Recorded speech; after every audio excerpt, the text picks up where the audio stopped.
Oh, hey. How's it going, guys? Let me fix this Zoom here. All right. Day, like 3 or 4 of talking to myself? That's not so bad. It's not so bad. It's kind of how I feel as a teacher every once in a while. I just realized I'm got the same hair that I slept in. I have not turned my hair back. There we go. This Friday, I have a haircut appointment. Assuming that this jury duty does not interfere with that. Not that, not that that's something that I'm trying to use as an excuse. It is what it is. If you have to reschedule, you reschedule. But anyway, speaking of, probably saw from the thumbnail, I have to go back for the old JD. And that's not talking about a junior doctorate. Of course, that is jury duty. And I've got to go back for tomorrow, or for today. Yesterday was about what I expected. It was the, you go there, you sit around for 2 hours, and then they call you in, they swear you in, the judge, explains to you why jury duty is important and stuff, which it is. And then he says, okay, well, if anyone's got any good excuses, basically, speak now, forever, or forever hold your peace, sort of thing. There we go. Kind of like how I've been doing my hair, doing it in a bun, but then I turned it up so that the extra hair comes out the top, and it makes this cool little, fountain up the top. So I don't know. I like feeling a little fabulous. That's just me. I always, growing up, I always wanted long hair. I'll talk about that some other day because I got that haircut appointment on Friday. So maybe Thursday will be a good day to talk about hair, right before I get it all cut off. Anyway, I feel like my lights are really harsh today. Yeah, I don't know. Good drama. I got some bags under my eyes. Definitely not having a good skin day today. Took a shower yesterday. Didn't get that luxury this morning. Had to take the kids into school. They are in-person school, which is good for them. That's they need that. They're there for about 2.5 hours a day. And I apologize if there's a lot of noise coming through. The dryer's running. I'm in the garage, and the dryer's running right now. So, hey, it looks like someone is actually in here watching. Not sure who it is. Actually, I have an inkling who it might be, but feel free to pop in and say something in chat. Let me know who's peeping on me. So anywho, got to go back for jury duty. So yesterday was the, hey, do you have any excuses? No. Okay, we'll go home. Come back tomorrow. And, that's the part. I understand why they want to do that in person. But that's kind of the part where I'm like, this could have all been handled maybe online or over the phone or, something else, some other way. Probably didn't need to be in person, especially for driving there for 2 hours, sitting around, then driving back, about 3 hours of my day. Again, it's an important job, but I'm like, we could have saved a day, I think. Anyway, inefficiencies of government, right? So I've got to go back, and that's probably going to be the last time I talk about jury duty, because if I get let off the hook today, then obviously I don't need to talk about it anymore. And if I don't, then obviously I can't talk about it anyway, because you guys, if you've been to jury duty before, they make a big deal about you not saying anything about what's going on. I don't know anything about it right now, but yeah, this is going to be the last day we talk about that, because I can't, or I don't need to, one or the other. So what do we have on the lesson plan today? Editing. I did a lot of editing last night on the video, on the pot rack video. I'm so close to having that thing done. I know you're probably tired of hearing me say stuff about it, but I'm so close to having that video done. I got all the rough cuts done. And I'm really proud of myself this time because I feel like I'm paying more attention to the pacing of the cuts in the videos, and really trying to keep the majority of the shots, to that sort of 3 to 4 to 5 second interval before switching to something else. And that's really important for keeping somebody's attention, is switching a view, so that they're not looking at the same thing. This live stream, that's kind of different. I don't have, I downloaded OBS to try and play with some streaming ideas for Twitch, but I haven't really got that all set up yet. Would be kind of cool to run it for YouTube, and then like manage some screens and do some cool graphics and stuff to keep attention going. But for now I'm just kind of getting used to talking to the camera and trying to look at my camera, not at my screen. I've got my camera screen pop out over here, and then my camera right here. I'm trying to look at the camera eye and not the screen over here, but I guess it doesn't really matter all that much. So yeah, editing, I got most of the cuts pretty much done. There may be a little bit of tweaking as we go. Next step is to put the music in, and I wish I could pull this up and show you, but again, I don't have like a screen share on here that I know of. So I guess we'll save that for another time. I've got some music picked out. I just got to put that in and start moving it around and, set all that up, transitions.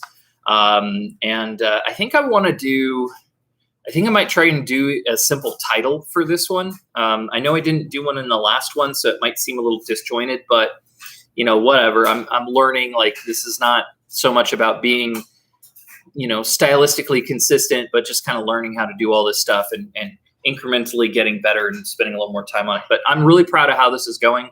And I'm so looking forward to this being done.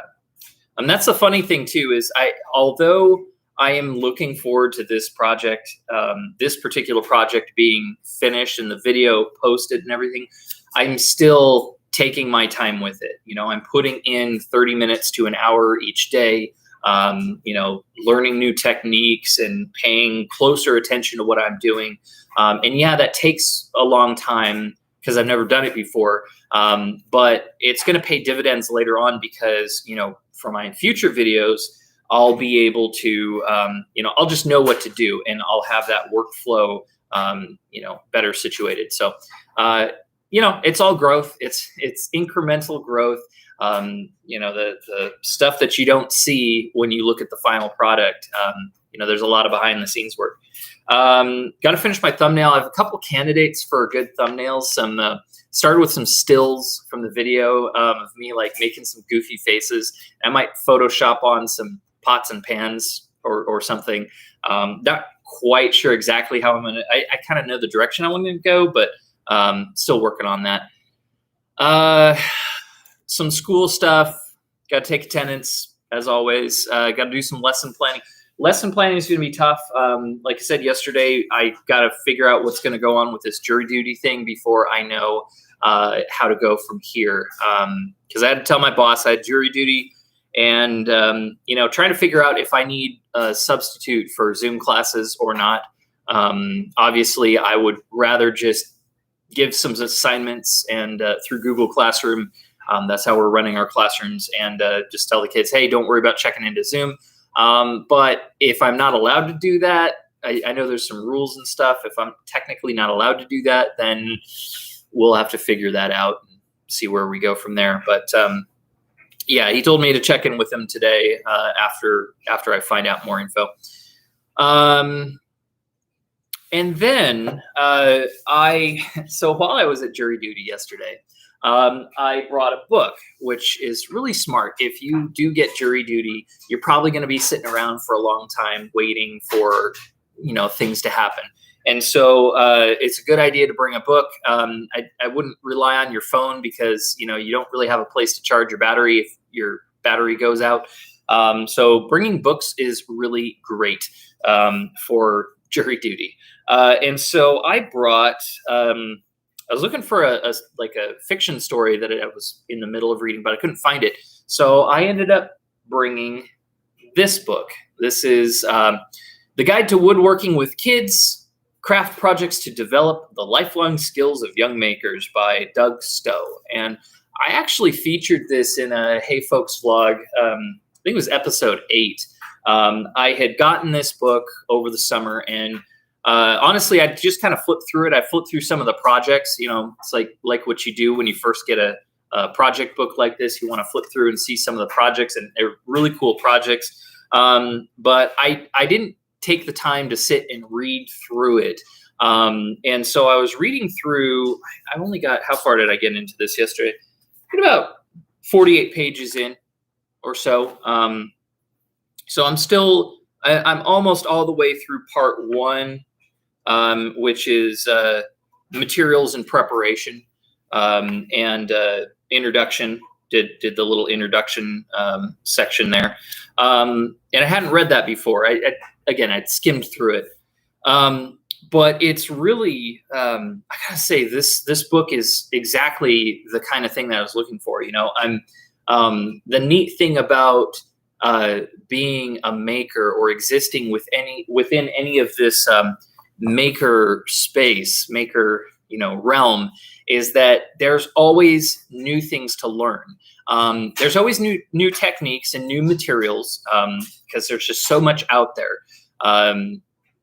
But if you're an educator, or if you have small kids and you want to get them involved in this sort of thing, which, if you're a parent, you are kind of an educator in that sense. There's a lot to learn as far as teaching other people how to do stuff like this, teaching children, teaching other adults, teaching teenagers. There's a lot that goes into that sort of content acquisition. Obviously, you're not going to take your 5-year-old or your 7-year-old and put them on a table saw, not put them on a table saw, but let them use a table saw and then, okay, kid, figure it out.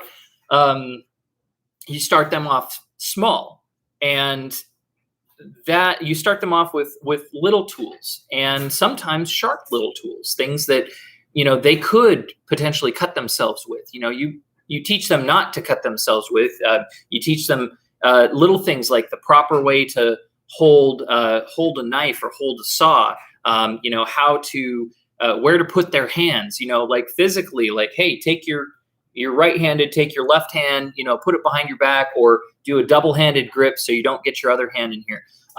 Using clamps or an adult's hand to hold things down, and getting them practiced and comfortable with using their hands.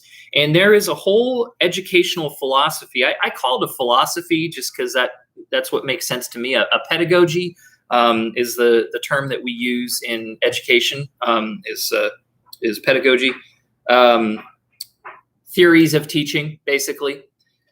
There is a philosophy from like the 1800s called Educational Sloyd.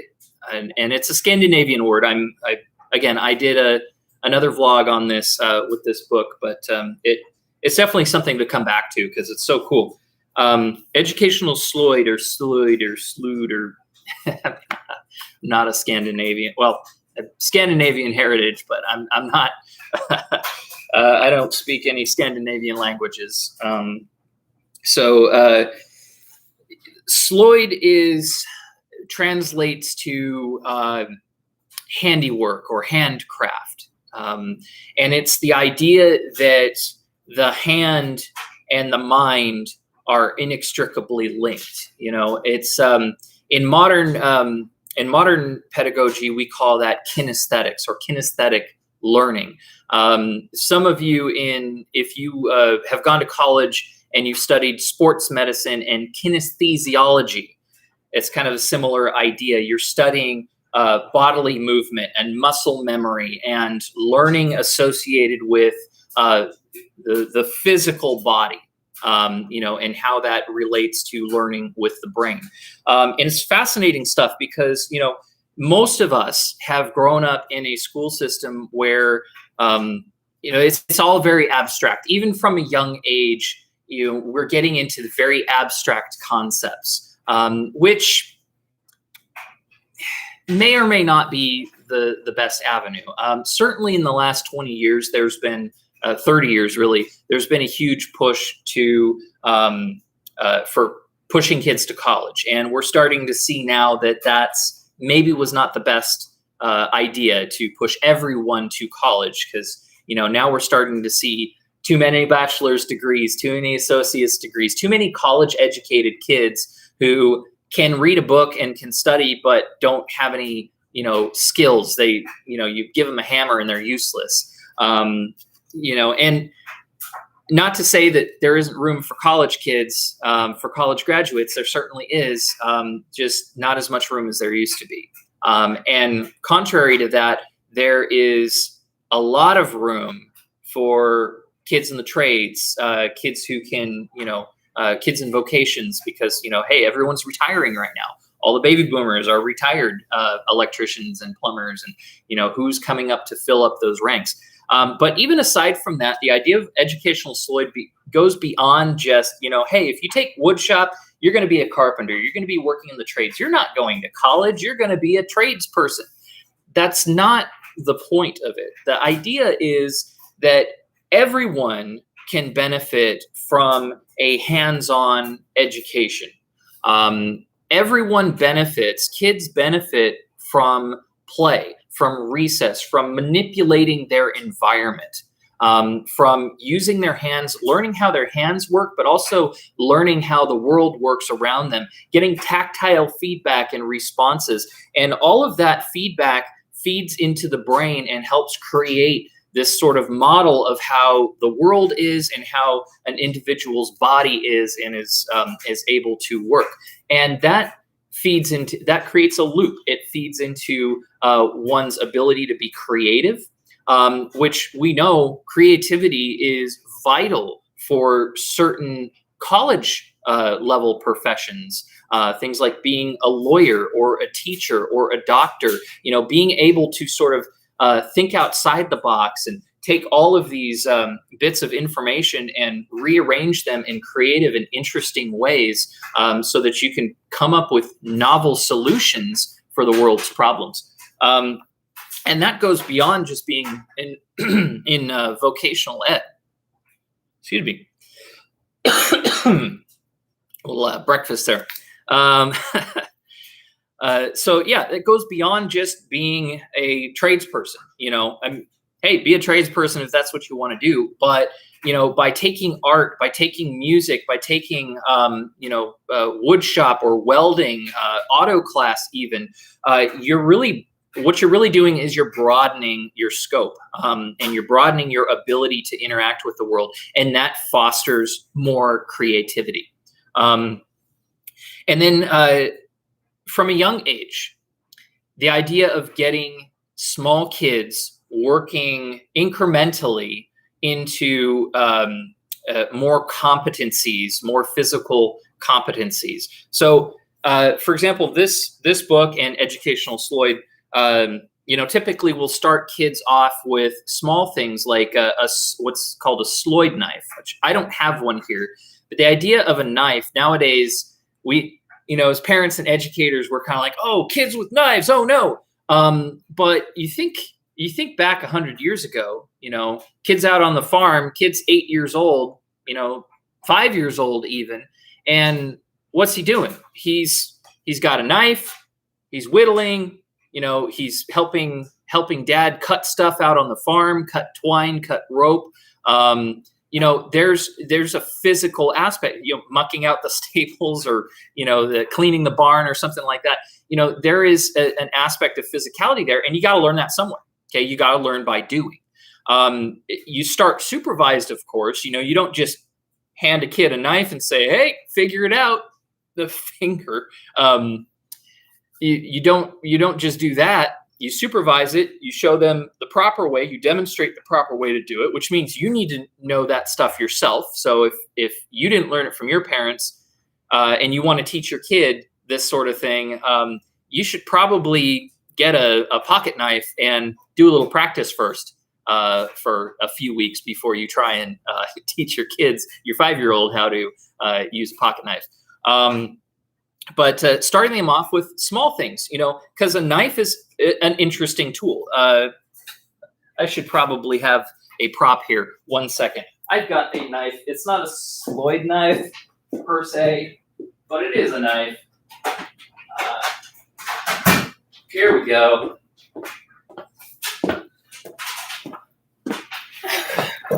Pays to be prepared, right? You don't have to get up off your stream and look like a ding dong.